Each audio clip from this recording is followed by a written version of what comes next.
चलिए बढ़ते हैं क्वेश्चन नंबर सेकंड के पार्ट नंबर फर्स्ट की तरफ। यहाँ पे आपको वही पिछले एक्सरसाइज की तरह आपको इक्वेशन बनानी भी होगी और उन इक्वेशंस को आपको सोल्व भी करना पड़ेगा। तो चलिए पार्ट नंबर फर्स्ट इसकी स्टेटमेंट पढ़ें। Ritu can row downstream 20 kilometre in 2 hours and upstream 4 kilometer in 2 hours. Find her speed of rowing in still water and speed of current. मान लीजिए ये एक नदी बह रही है, स्ट्रीम है और स्ट्रीम की दिशा इस तरफ है। और अब मुझे ये बताइए, अगर ऋतु की स्पीड जो भी हो, अगर नदी के साथ साथ चलती है तो उसकी स्पीड घटेगी या बढ़ेगी? ये बिल्कुल आपको उसी तरीके से है जैसे आप अगर भाग रहे हो और अगर आपको कोई पीछे से धक्का दे दे तो आपकी स्पीड ज़्यादा हो जाती है। इसी टाइप से अगर आप भागते भागते अगर इस तरफ जाएगी तो ऋतु की स्पीड बढ़ेगी, और अगर गलती से नदी का पानी इस तरफ जा रहा है और ऋतु इसके उल्टा तैर रही है तो ऋतु की स्पीड कम हो जाएगी। बिल्कुल ऐसे ही जैसे आप भाग रहे हो, अगर आपको कोई पीछे से धक्का दे तो आपकी स्पीड बढ़ जाएगी, और भागते भागते अगर आपको आगे से कोई रोकने की कोशिश करे तो आपकी स्पीड कम हो जाएगी। ये बिल्कुल वैसी है। तो आपने क्या निकालना है? Find the speed of rowing, find her speed of rowing in still water and speed of current. तो इसके लिए सॉल्यूशन लिखते हैं। Let speed of rowing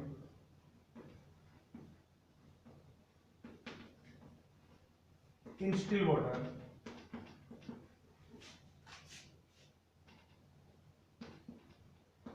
is equal to x kilometre per hour. Let speed of current, इसको मान लीजिए y kilometre per our.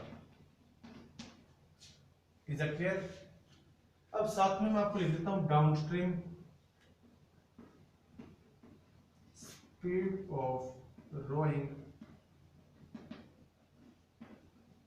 while downstream।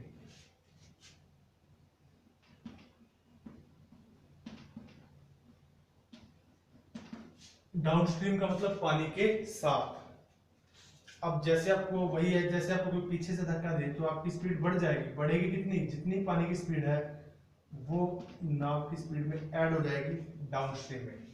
Downstream को आप ऐसे याद रख सकते हो, जैसे आप छत से गुजर रहे हो, छत से नीचे की तरफ आ रहे हो तो जो ग्रेविटेशनल फोर्स है वो आपकी स्पीड को बढ़ा देती है। जिससे आप छत से सीधा नीचे गिरते हो उस समय आपकी स्पीड में ग्रेविटेशनल फोर्स की स्पीड ऐड हो जाती है। डाउनस्ट्रीम का मतलब यहाँ पे आपको ये क्या है, ये जो स्पीड को बढ़ाएगा। और इसी टाइप से अगर आप ऊपर चढ़ते हो अपस्ट्रीम, अपस्ट्रीम का मतलब धारा की विपरीत दिशा में, अगर आप ऊपर चढ़ोगे तो आपकी स्पीड कम होएगी या ज्यादा होएगी? ऑफ कोर्स कम होएगी। Is it clear? तो इसके बाद मुझे आप बताइए डिस्टेंस क्या होता है? Speed into time. अब कंडीशंस पे आइए। अकॉर्डिंग टू कंडीशन 1, पहली कंडीशन इन्होंने क्या बोला? ऋतु कैन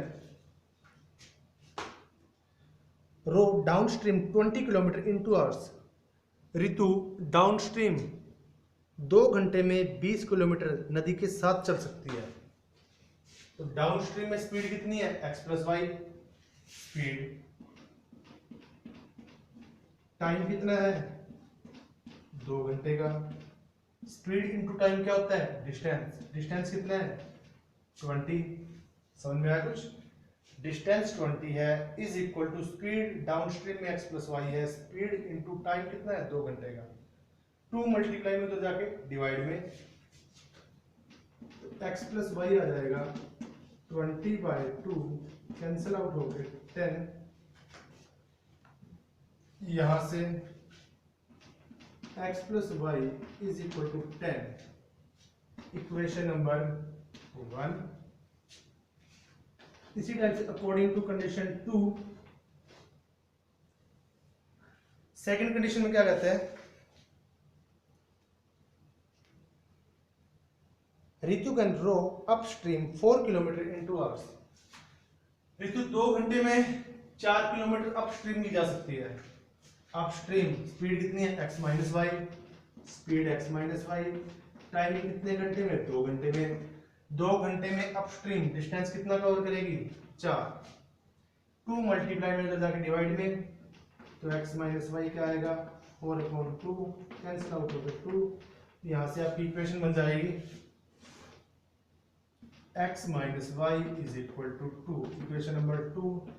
फर्स्ट इक्वेशन हम इसके नीचे लिख लेते हैं, x plus y is equal to 10, equation number 1। इसको ऐड कर दें सेकंड में फर्स्ट को, हमने स्पीड ऑफ y से y cancel, 2x is equal to 12 और x की वैल्यू आ जाएगी 12 डिवाइड बाय 2, कैंसिल आउट हो गए 6, तो x की वैल्यू आपकी आ गई 6। पुट करें,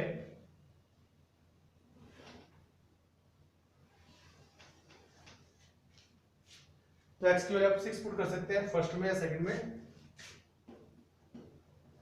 put in equation number 1, x की वैल्यू 6 पुट करें इसमें, 6 plus y is equal to 10, तो y की वैल्यू क्या आएगी यहां से 4।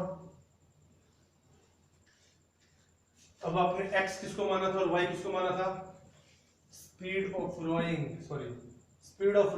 इन स्टिल वाटर, इसको x माना था, और स्पीड ऑफ करंट को आपने y माना था। सो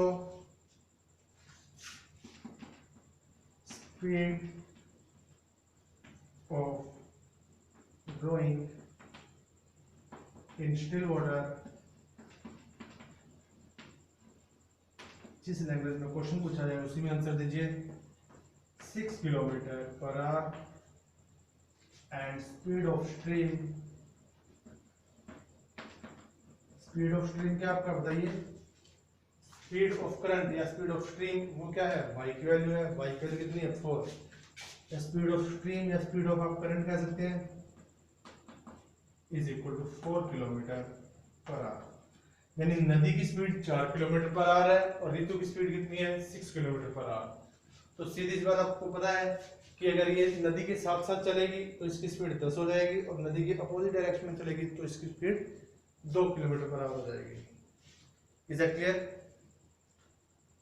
चलिए अगले पार्ट की तरफ बढ़ते हैं। Second part, 2 women and 5 men can together finish embroidery work in 4 days, while 3 women and 6 men can finish it in 3 days.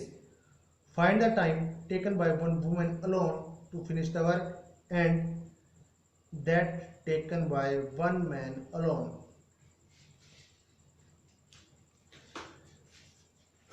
Three स्क्रो कर दूं?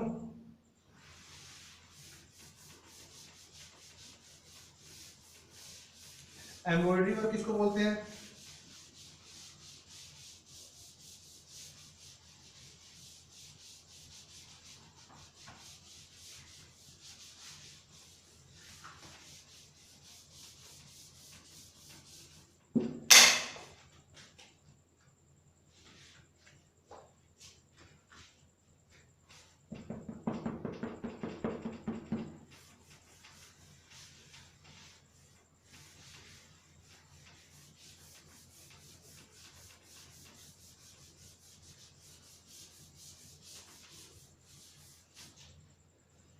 एम्ब्रॉयडरी वर्क होता है कढ़ाई बुनाई का काम। 2 women and 5 men can get finish embroidery work in 4 days, while 3 women and 6 men can finish it in 3 days. Find the time taken by one woman alone to finish the work and that of one man alone to finish the work. तो इसके solution के लिए पहले जो एक आदमी एक काम को कितने दिन में कर सकती है वो x मान लीजिए, और औरत वाले को y मान लेते हैं हम। Let a man can finish a work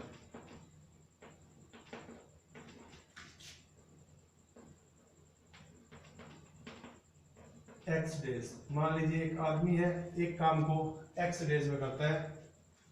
late a woman can finish a work in y days. मान लीजिए एक आदमी एक काम को एक्स दिनों में करता है, एक औरत उसी काम को वाई दिनों में करते हैं। अब आप मुझे ये बताइए, अगर आप एक काम को 2 दिन में खत्म करते हैं, आपको मैथमेटिक्स का होमवर्क दिया जाए, आपको 2 दिन लगे उस काम को खत्म करने में, तो आप एक दिन में कितना काम करेंगे? आधा काम, आधा करेंगे ना। यानी 1 डे में क्या होगा, जो जितने दिन में आप काम खत्म कर रहे हैं उसका रेसिप्रोकल हो जाएगा। अगर आप 2 दिन में काम खत्म करते हैं तो एक दिन का काम क्या होगा? 1/2। अगर आप उस काम को 3 दिन में खत्म कर रहे हो तो आपका एक दिन का काम क्या होगा? 1/3। अगर एक आदमी एक काम को x डेज में फिनिश करता है तो 1 मैन डेली वर्क, एक दिन का काम क्या होगा बताइए? अगर x दिन में खत्म कर रहा है तो एक दिन का काम होगा 1/x। जैसे अगर आप 3 दिन में खत्म करोगे तो एक दिन में कितना करोगे? 1/3। अगर आप उसी काम को 2 दिन में खत्म करते हो तो एक दिन में कितना करोगे? आधा, यानी हाफ, 1/2। तो हम यहाँ पे रेसिप्रोकल करेंगे। इसी टाइप से 1 वुमेन्स डेली वर्क, ये कितना आएगा? 1/y। अब यहां से हमारी कंडीशन स्टार्ट होती है अकॉर्डिंग टू कंडीशन 1। एक आदमी एक दिन में 1/x काम करता है।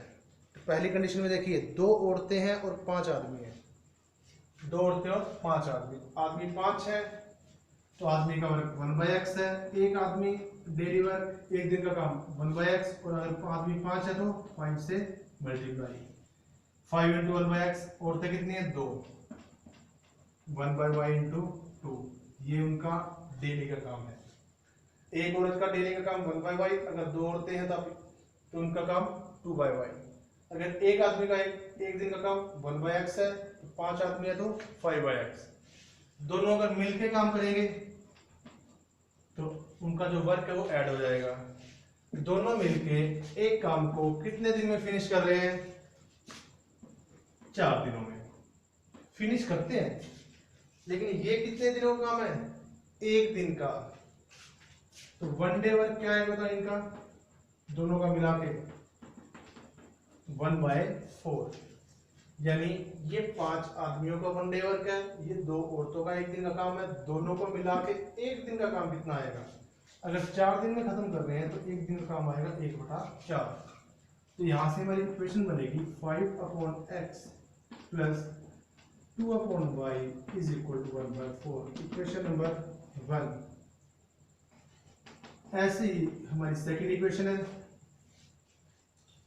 अब सेकंड कंडीशन में क्या है?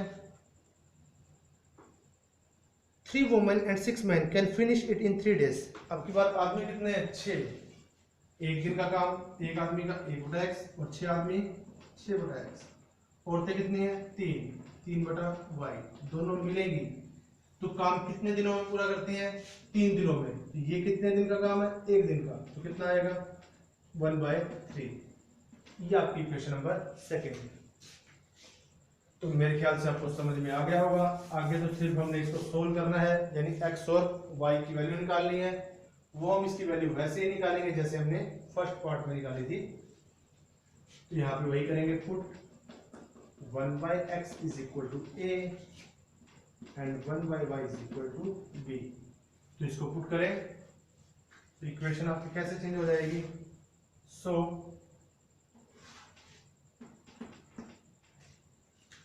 5a plus 2b is equal to 1/4, और सेकंड वाली है 6a plus 3b is equal to 1/3। 6a plus 3b is equal to 1/3। 4 divide में है, इधर आके मल्टीप्लाई में। यहाँ से आपकी इक्वेशन बनेगी 20a plus 8b is equal to 1। Equation number 3, और इसको भी इधर लेके आए 18a plus 9b is equal to 1। Equation number 4।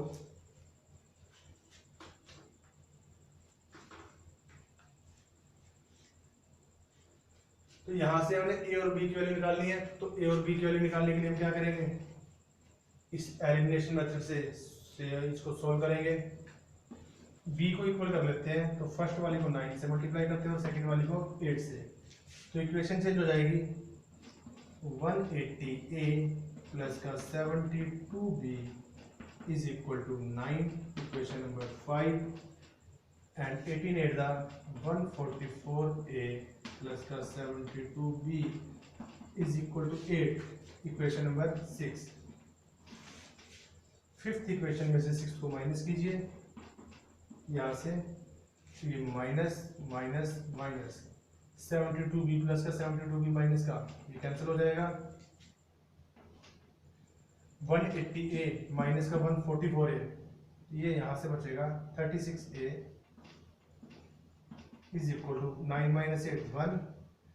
तो a की वैल्यू आएगी 1/36।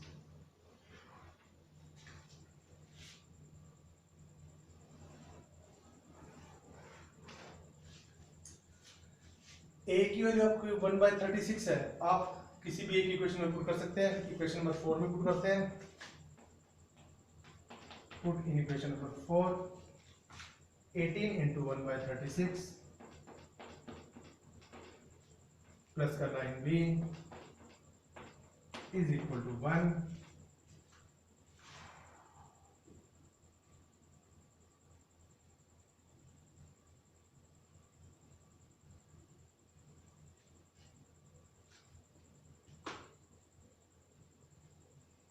कैंसिल करें 18 + 18 18 टू 36 1/2 प्लस का उधर जाके माइनस का, तो 9b की वैल्यू आ जाएगी 1 माइनस 1/2।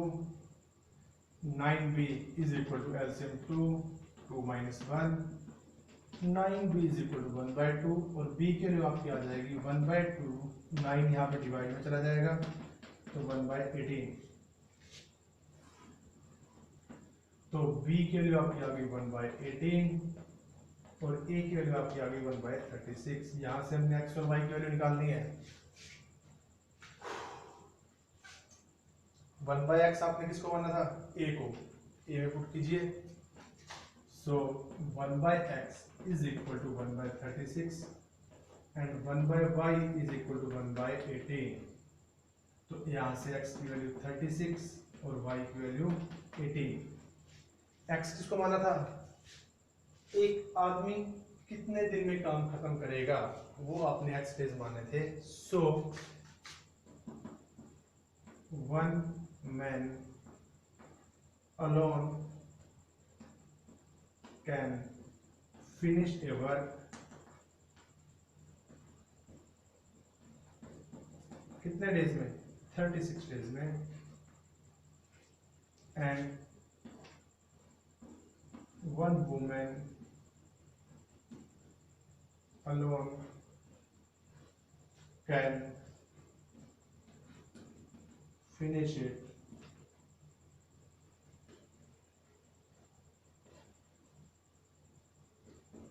और कितने दिन में काम खत्म करेगी, 18 दिनों में, 18 डेज। तो मेरे ख्याल से आपको काम समझ में आ गया होगा और ये काम जल्दी कर रही है क्योंकि एम्ब्रॉयडरी वर्क है, कढ़ाई बुनाई का काम है, औरतें जल्दी कर लेती है। चलिए अल्टीमेटली ये हमारा इसका सॉल्यूशन है। चलिए बढ़ते हैं इसके पार्ट नंबर 3 की तरफ। थर्ड पार्ट स्टेटमेंट पढ़े ध्यान से। Ruhi travels 300 kilometre to her home partly by train and partly by bus. She takes 4 hours if she travels 60 kilometers by train and the remaining by bus. If she travels 100 kilometers by train and remaining by bus, she takes 10 minutes longer. Find the speed of train and बस separately. ये भी बहुत अच्छा question है। Statement को ध्यान से पढ़ें, तब तक मैं इसको रब करता हूँ।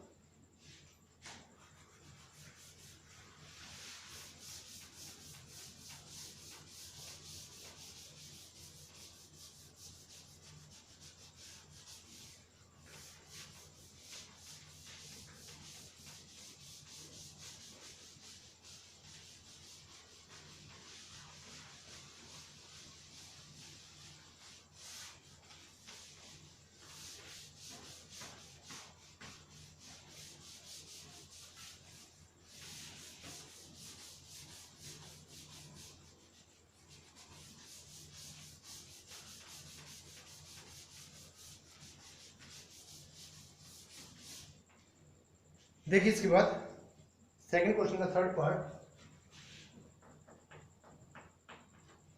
आपने बस की और ट्रेन की अलग अलग स्पीड निकालनी है। यही है ना क्वेश्चन।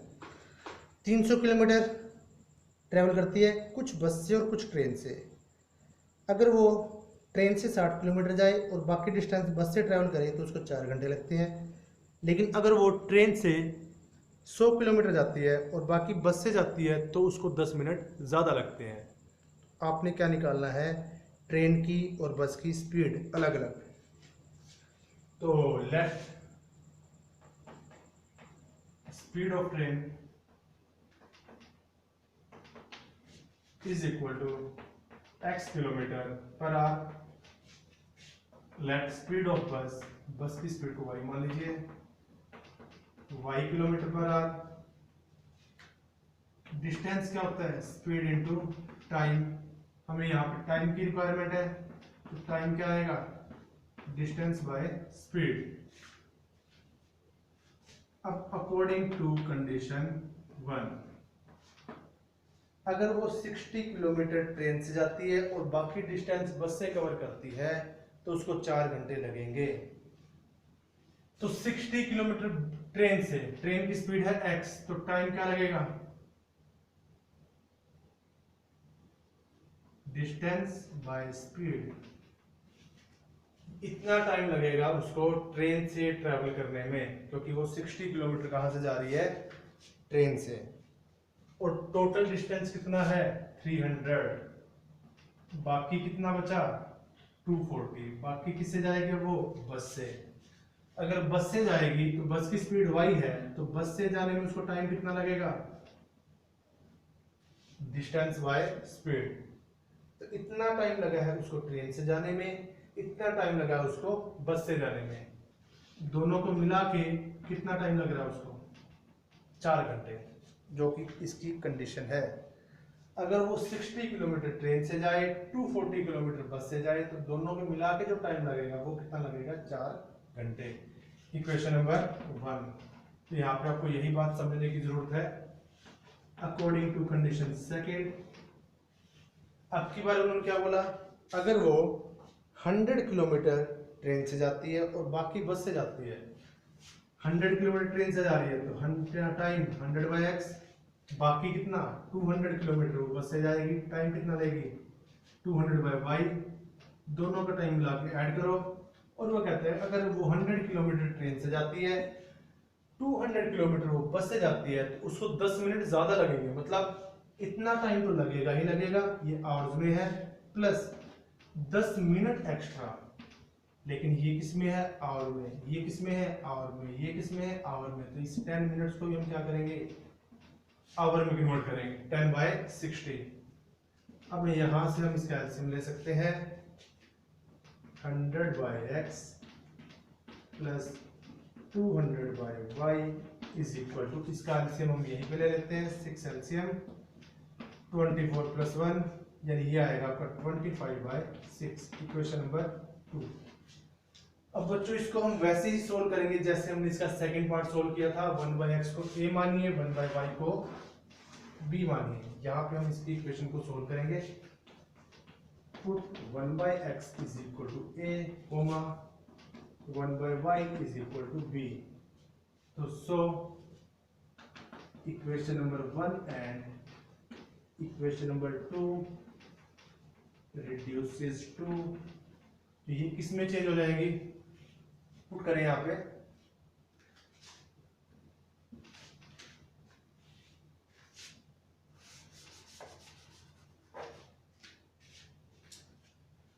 चेंज करें 60A plus 240B is equal to 4, equation number 3। और दूसरे वाली 100A plus 200B is equal to 25/6। आप यहां पे 6 डिवाइड में इधर आके मल्टीप्लाई में, दिस इंप्लाइज 600A प्लस 2 से 1200B इज इक्वल टू 25। इसको हम इक्वेशन नंबर बना देते हैं 4 का। इसके नीचे लिख देते हैं 60A plus 240B is equal to 4, equation number 3। अब यहां से बच्चों हमने वही ए और बी की वैल्यू निकालनी है। ए वालों को इक्वल करने के लिए हमें क्या करना पड़ेगा, थर्ड इक्वेशन को 10 से मल्टीप्लाई करना पड़ेगा। So 600A plus 1200B is equal to 25, equation number 4।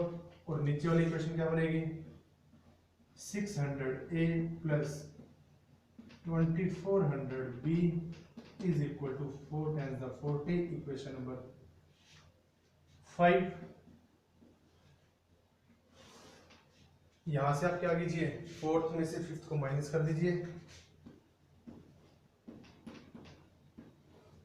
Equation number 4 minus equation number 5, ये माइनस, ये माइनस, ये माइनस, 600A से 600A कैंसिल, 1200B प्लस का 2400B माइनस का, तो माइनस का 1200B is equal to 25 plus का 40 माइनस का, तो यहां से आएगा माइनस का 15।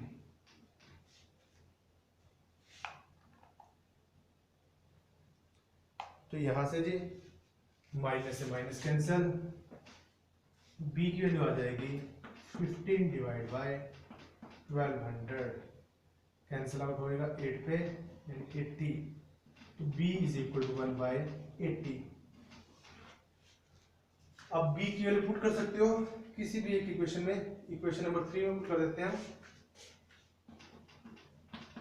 पुट इन इक्वेशन नंबर 3 यहां पे।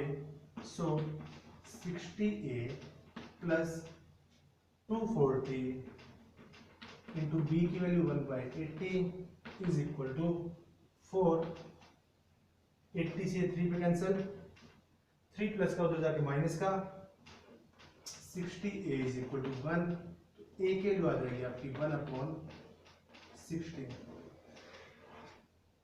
Is it clear?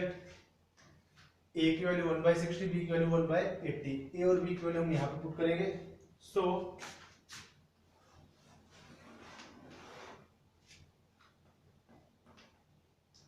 A is equal to कितना था हमारा 1/60, इंप्लाइज 1/x, A को आपने 1/x माना था, 1/60 है, तो यहां से x की वैल्यू आ गई आपकी 60।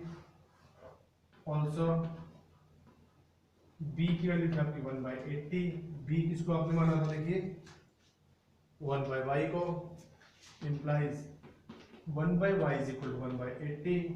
यहां से हमारी y की वैल्यू आ जाएगी 80। x की वैल्यू 60 आई है और y की वैल्यू 80। x किसको माना था आपने, स्पीड ऑफ ट्रेन, और y किसको माना था, स्पीड ऑफ बस। सो यहां पे हम आंसर लिख देंगे speed of train is equal to 60 km/h and speed of bus is equal to 80 km/h। और यही हमारा इसका सॉल्यूशन है। आई थिंक आपको समझ में आ गया होगा जो आपको समझाना चाहता हूं। चलिए आज के लिए इतना ही।